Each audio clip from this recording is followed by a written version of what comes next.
Сулайманов бир мандаттуу шайлоо системасы элдин башын айландырууда. Жаңы шайлоо системасы элдин башын айландырганын байкап жатабыз. Мындай пикирин Жогорку Кеңештин депутаттыгына талапкер Алтынбек Сулайманов добуш берүүдөн кийин журналисттердин суроосуна жооп берип жатып айтты.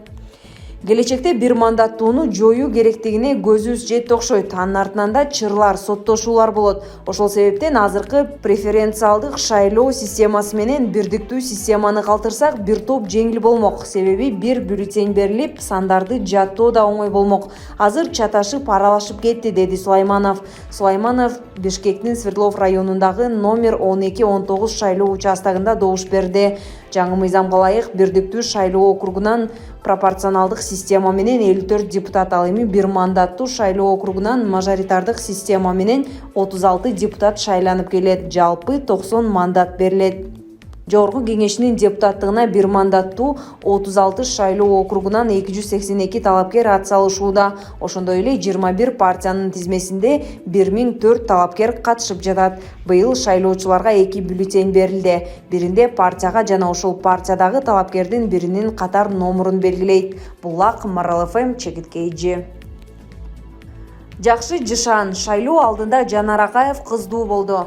Альянс партиясынан депутаттыкка талапкер Жанар Акаев шайлоого саналуу күн калганда кыздуу болду. Бул тууралуу анын санаалаштары билдирди. Сонун белек жана жакшы жышан дешти редакциянын маектеши. Белгилей кетсек, бул депутаттын 3-чү баласы. Буга чейин 2 уулу бар.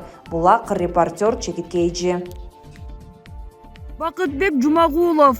Бүгүн биз шайлоодо добуш берүүчүлөрдүн чыныгы активдүүлүгүнө күбө болобуз. Бийликтин административдик ресурсту жана добуш сатып алууну жоюуга багытталган саясаты жарандардын активдүүлүгүнө таасирин тийгизүүдө, деп билдирди Борбор Азиядагы Тынчтык жана Өнүгүү институтунун төрагасы, саясаттануучу Бакытбек Жумагулов 28 ноябрда өтүп жаткан шайлоодо шайлоочулардын активдүүлүгүнө комментарий берип жатып, шайлоо тынч өтүп жатат, шайлоо тилкелеринде толкундоолор жок. Социалдык тармактардагы партиялардын жана талапкерлердин жеке баракчаларына, ошондой эле алардын сайттарына жасалган анализ шайлоочулардын эркин билдирүүсүнө таасир эткен, одоно мыйзам бузуулар жок экенин көрсөттү. Техникалык мүчүлүштүктөргө байланыштуу айрым даттануулар бар, бирок алар бардык жерге тийиштүү эмес жана жарандардын эркин билдирүүсүнө тоскоол болбойт, деди эксперт. Ал эми шайлоого катышууга келсек, саясаттануучунун айтымында Кыргызстанда адатта күндүн биринчи жарымында шайлоочулардын агымы болбойт. Негизинен жарандар добуш берүүгө түштөн кийин жана кечинде келишет.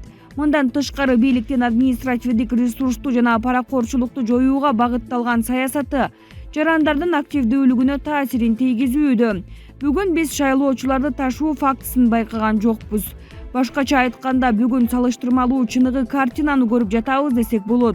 Ошондуктан бүгүнкү добуш берүүнүн жыйынтыгы менен биз шайлоочулардын катышуусунун чыныгы көрсөткүчүн көрө алабыз, деди Бакытбек Жаманкулов. Булак, Назар Ньюс, Чекиткейжи. Болгону 6 партия өттү. БШКнын сайты жаңыланды. Кыргызстанда Жогорку Кеңештин депутаттарын шайлоо аяктады. Автоматтык эсептөөчү урналардан алынган маалыматка караганда парламентке 6 партия өттү. Белгилей кетсек, АСУ эсеби шайлоонун акыркы жыйынтыгы катары эсептелбегендиктен маалымат толукталып турат.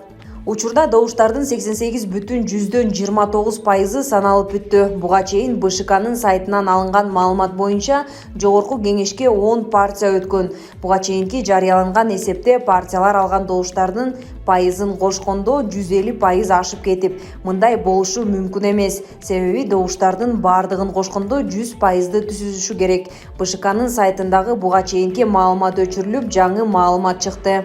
БШКнын сайтында мүчүлүштүк болуп жатышы ыктымал. Болжолдуу жыйынтык боюнча тизме: Ата журт Кыргызстан 17,4%, Ишеним 13,7%, Ынтымак 10,95%, Альянс 8,35%, Бүтүн Кыргызстан 6,75%, Ыйман Нуру 6,4. Быйыл жогорку кеңешке шайлоо жаңы схема менен өтүүдө. 54 талапкер тизме менен шайланат, 36 талапкер бир мандаттуу округ менен келет. Жалпы 21 партия ат салышты. Өлкө боюнча шайлоого катышкан жарандардын 5%дан 7 облустан жана Бишкек, Ош шаарларынан 0,5%дан кем эмес добуш алган партияга парламенттин эшиги ачылат. Канчалык көп добуш алса, ошончо мандатка ээ болот. Бирок бир эле партияга 27ден көп мандат берилбейт. Булак лайк чекиткейжи. Президент Садыр Жапаров Бишкекке кайтып келди. Президент Садыр Жапаровдун Түркмөнстандын Борбору Ашхабад шаарына болгон жумушчу сапары аяктады. Бул тууралуу президенттин басма сөз кызматы билдирди. Сапардын алкагында Жапаров экономикалык кызматташтык уюмунун 15-чи саммитине катышты жана Түркмөнстандын президенти Гурбангулы Бердимухамедов менен жолукту. Эки тараптуу сүйлөшүүлөрдүн жүрүшүндө Кыргызстан менен Түркмөнстандын президенттери соода, экономикалык, энергетикалык жана башка тармактарда кызматташууну чыңдоонун актуалдуу маселелерин талкуулашып, ошондой эле жакынкы келечектеги пландарды белгилешти, деп айтылат маалыматта. Садыр Жапаров экономикалык кызматташтык уюмунун саммитинде уюмдун алкагында мамлекеттик жеке өнөктөштүн негизинде гидроэнергетика тармагында өз ара пайдалуу инвестициялык кызматташтыкты түзүүнү сунуштап, парник газдарынын эмиссиясын азайтуу аркылуу климаттын өзгөрүшүнө ыңгайлашуу боюнча биргелешкен чараларды көрүүгө чакырды.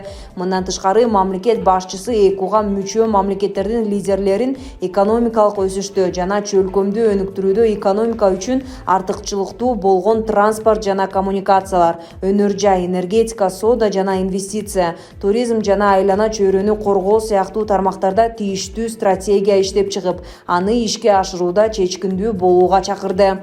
Саммиттин жыйынтыгында экономикалык кызматташтык уюмуна мүчө мамлекеттердин мамлекет жана өкмөт башчылары жыйынтыктоочу документте ЭКОну динамикалык уюм катары бекемдөөгө, ага мүчө мамлекеттердин ортосундагы кызматташтыкты тереңдетүүгө жана кеңейтүүгө, ошондой эле жалпы баалуулуктарды жана кызыкчылыктарды түзүүгө багытталган иш-аракеттер боюнча Ашхабад консенсусун кабыл алышты. Президент Садыр Жапаров жумушчу сапарын аяктаган соң 28 ноябрдын кечинде Бишкекке кайтып келди. Булак поликлиника чекиткейжи. Бийликти басып алууга аракет кылган УКМК депутат Бактыбек Жетигеновду кармады. УКМК жогорку кеңештин учурдагы депутаты Бактыбек Жетигенов менен Чүй ынтымагы коомдук бирикмесинин мүчөсү Алмаз Мусакеевди бийликти күч менен басып алуу аракети үчүн кармады.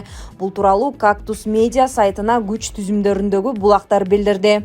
Алар 26 ноябрда өлкөдө бийликти басып алууга аракет кылган деп шектелген башка адамдар менен бирге кармалганы кабарланды. Кечээ 27 ноябрда сот Бактыбек Жетигеновдун баш коргоо чарасын аныктады. Ал тергөө аяктаганга чейин 2 ай СИЗОдо болот. Буга чейин УКМК өлкөдө бийликти күч менен басып алууну пландаган кылмыштуу топтун ишмердүүлүгү топтолгонун билдирген. Маалым болгондой, буга чейин күч органдарына шайлоодон кийин дароо республикадагы кырдаалды туруксуздаштыруу максатында провокацияларды уюштуруп, андан соң бийликти күч менен басып алууну пландаган адамдар тобу тууралуу маалымат түшкөн.